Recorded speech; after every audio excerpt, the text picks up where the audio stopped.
Hi everyone. Today we are going to be talking about our animal first aid kit.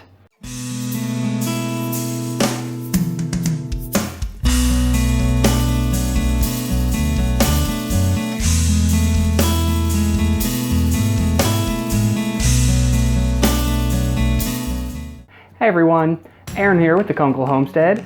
Today we're going to be talking about our animal first aid kit that we have here on the homestead.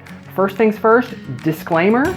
We are not medical professionals. We are not trained, we are not certified, so on and so forth. This is not to replace veterinary care. This is just advice from us, some things that we've researched and some things that we have done that have worked for us. So, with the disclaimer out of the way, we have put together a first aid kit over time, and it was originally assembled for our rabbits, but there are some items that are crossover that work also for our dogs, for the cat, for the chickens. So we're going to kind of go through all these different items that I've got here in front of me. The biggest section of items that I have is for GI stasis in a rabbit. So GI stasis, what that is essentially when the rabbit's digestive tract quits flowing. And rabbits, they can't regurgitate. So unlike a cat, when they get a hairball, they can't cough that back up. They have to pass it, and it can clog them up. And other things can stop them as well. GI stasis is usually the symptom. That's not usually the actual problem. So again, veterinary care, but if you've got to get through a weekend or something and you're trying to nurse the rabbit along till you can get to the vet, here's a few things. Applesauce is one item that we keep on hand. This is unsweetened, unflavored applesauce. So no cinnamon, no added sugars, no strawberries, just the most plain Jane applesauce you can find. Fiber, hydration, all in one. You can give it to them through a plastic syringe, and that will help. Another item that we keep around for GI stasis, baby food. Exact same idea as the pineapple, it's just a different flavor. So you can get these, of course, in all different kinds of combinations. You do want to make sure that they're a rabbit healthy food. So this one's carrots, as an example. Do make sure on these food items that you're paying attention to the expiration dates. They're good for a long time when you buy them, but just want to make sure that they are going to be fresh. Moving past that, we have gas drops. And these are actually designed for a human baby. They work perfectly fine on a rabbit as well, just a couple of drops, and that will, if they do have any stomach upset, it will help clear that up, and again, it can just kind of help get things moving again for them. So, baby gas drops. Another, pineapple juice. This is obviously a huge can. We've had mixed results with the pineapple juice. We've read and heard places where people swear by it. They say that will really get things moving on kind of a laxative. A couple of times we've tried to use it though. Our rabbits haven't shown much interest. What you do is you mix it in with their water to a small portion, and they're supposed to drink that and it moves through. We've also tried feeding them pineapple, and honestly they haven't really cared for it much in our case, so we may remove this from our kit and just mix it with some coconut rum and have a party. But it might be worth keeping on hand. Staying on the topic of hydration, Pedialyte. Unflavored, preferably, and this is a generic, it doesn't have to be name brand ever. Unflavored is preferable, and again, that's just nutrition, it's liquid, plastic syringe, and you can get that into their system, and that will keep them alive hopefully, until you can get to a vet and get proper care. So, Pedialyte. There is also a product called Critical Care, designed for rabbits. It's a very similar thing to Pedialyte. I believe it's a powder, and you basically mix it with water and you feed it to them in a similar manner. That one is designed for rabbits, so that's really the best. We actually don't have any, but we do have Pedialyte, and that's one you can get at your Dollar General, your Walmart, about anywhere. You can grab that one and you can have it in a hurry if you need it. Last item I've got as far as GI stasis for a rabbit is Laxatone. Now this one actually has a prescription sticker on it, but you can buy this on Amazon. And we'll link to most of these products if we can find a link for them on Amazon. Put that in the description of the video. This one I think was about $10.50 for a container of it. We had to give this to our Leo friend because he got a hairball. He's a lionhead rabbit, and he had eaten some hair while grooming himself and stopped up. And this saved his life. We got him to the vet. They prescribed this, we were giving this to him, and it's designed for cats, but it works for rabbits, and I guarantee it saved his life. He's still with us because of this product. So I would absolutely keep this on hand. Moving on. Another small product we have, Terramycin, It's a oxytetracycline hydrochloride, and it's this thing. This one is good for eyeballs. We have had cases where when a baby bunny is first starting to open its eyes, it's still in the nest box, so there's fur, there's straw, there's dust, there's waste because they go to the bathroom in their nest box. All that mess is in their nest box, and they're opening their eyes, and into their eyes it goes.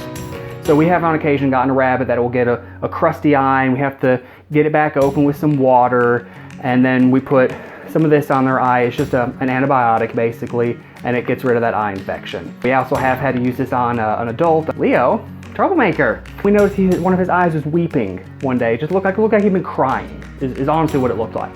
And so we grabbed him, we took a look, and he had a little bit of straw in his eye. And so I grabbed the straw and I pulled, and it was actually a pretty long piece of straw that got wrapped around the bottom of his eye. It was terrible. Put a little bit of this on his eye as a precaution. No infection at all. He came out just fine. So definitely keep this one around. This is one of those ones that can be used on other animals as well, to our knowledge. I mean, if something happened to our Jim, we could put this in his eye. Staying on the topic of sort of wound care, Vetrican Spray? I don't know how to say these things. It's the blue bottle. Get the blue bottle. Again, this is one probably on Amazon and stuff. We got this one from Rural King, feed store, pet store, probably has this or something similar. This one is good for wounds. It's good for like a minor burn or a little cut, something like that. Great for ear mites. That's actually what we bought this for.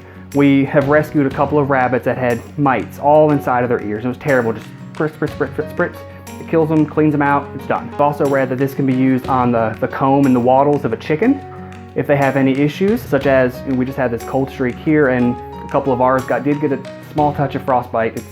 It's not bad. It happens. You know, we hate it, but it happens. And if they show any signs of any problems with that healing, this spray will help us out with that one. We do have a tube of Vaseline. That's pretty much also for the chickens' combs and wattles to help kind of seal the wind off of them in case of a snowstorm, cold weather. I have heard a little bit of mix about Vaseline as well, because it does trap moisture in that, and that actually can get cold and cause, aggravate some of the problems. There's other remedies that you can use as well, different oils and wax, like beeswax kind of things you can put on there. But this is what we had, this is what we used, and it helped, I think. I don't think it made it worse. But again, do your own research, talk to your vet, find out what's gonna be best. Last item I have for wound care is new stock. This stuff stinks, like I can smell it just standing here, it's awful, but it works. We have used this one on Hershey, our three-legged rabbit. It's no longer with us, but we would put this on the end of her stump where the skin and bone were a little exposed, and that would help keep any infections and inflammation under control. We've used this on dogs. If they lay on a hardwood floor for too long and they get those sore elbows, rub this on their elbows, it'll heal it up. Use it on little cuts and scratches that Jim's had, that Buttercup cut the bottom of her foot once after we cleaned it up and everything. Little dab of this on it, took care of the problem, no issues at all. It stinks so that they don't lick it. So they're not going to just eat this and clean it off of themselves. Typically, they're because it's repulsive. It tends to leak oil, so I do recommend keeping this inside of a Ziploc bag or a container or something on its own, so it doesn't get everything. New stock is one of the first things we put in our first aid kits a couple of years ago, and it's been invaluable. The second to last item, I suppose, that I have is syringes. I've already mentioned them a couple of times. Plastic syringes. You've got different sizes. Everything from an eyedropper, and that can be used just for a little bit. You can use it to feed a baby rabbit if you don't have anything better to put a little bit of food into its mouth. That might help. The actual syringe style ones, those are helpful again for the Pedialyte, the applesauce, that kind of thing. I really like this one though.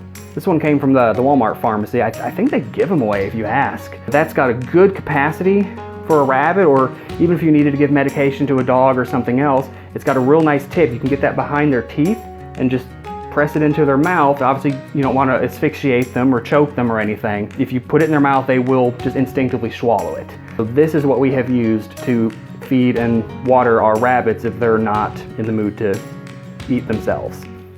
So, plastic syringes, and in particular, you knew I was going to talk about this. Miracle Nipple. We have an entire video talking about this thing. This is the one that you use to bottle feed a baby rabbit if it needs a supplemental feed. It comes with the syringe, but it also comes with the nipple itself, and that is the perfect size to get into that little baby's mouth. Cannot sing the praises of this one enough. Again, we have an entire video about how to feed a baby with that one. I'll link that down in the description as well for you. The last thing that I really have to say about the first aid kit, of course, do your research, add products to it if you find other things that you might need, but have it available because you never know when an emergency is going to hit. If something happens late on a Friday night and you can't get to your vet until Monday morning, you need some supplies on hand to take care of your animals. And on that note, keep it in a spot where you know where it is. We use this tote. Everything I just showed you fits inside this tote. And we keep that handy, so if something comes up, we grab the tote and we're ready to go, and we can take care of our animals.